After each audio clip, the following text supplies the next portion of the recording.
আমার নাম মোহাম্মদ জাফির হাসান। গল্পটির নাম রাফি ও একাত্তরের গল্প। লিখেছেন ফারহা ফাউজিয়া অতসী। ছোট্ট রাফি অপেক্ষা করছে তার বাবা বাসায় ফেরার জন্য। হঠাৎ বাসার কলিং বেল বেজে উঠল। সে দৌড়ে গিয়ে দরজা খুলে তার বাবাকে দেখেই বলল, বাবা, আজ তো বিজয় দিবস, আমার জন্য পতাকা এনেছো? রাফির বাবা বললেন, হ্যাঁ বাবা, এনেছি। রাফি বলে, কি মজা কি মজা, বাবা পতাকা এনেছে। ছোট্ট রাফি পড়ে ক্লাস 1-এ।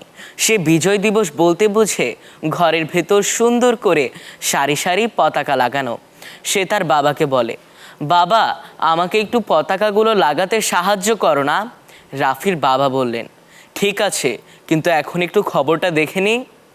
রাফিও তার বাবার সঙ্গে খবর দেখতে মনোযোগী হয়ে ওঠে। খবরে সাভারের স্মৃতিসৌধের ফুল দেবার দৃশ্য দেখাচ্ছিল। রাফি তখন তার বাবাকে জিজ্ঞাসা করে, বাবা, আমরা স্মৃতিসৌধে ফুল দিই কেন? ফুল দিলে কি হয়? শহীদ মুক্তিযোদ্ধা মানে কি? রাফির বাবা বললেন, ঠিক আছে, তোমার সব প্রশ্নের উত্তর দিচ্ছি, কিন্তু আগে চলো পতাকা লাগানোর কাজ শুরু করি। রাফি ও তার বাবা মিলে পতাকা লাগানোর কাজ করতে করতে রাফির বাবা বললেন, শোনো রাফি, আমাদের দেশটা একটা স্বাধীন দেশ। 1971 সালের আগে আমাদের বাংলাদেশের নাম ছিল পূর্ব পাকিস্তান, আর এখন তুমি যে দেশটাকে পাকিস্তান নামে চিনো সেটা ছিল পশ্চিম পাকিস্তান।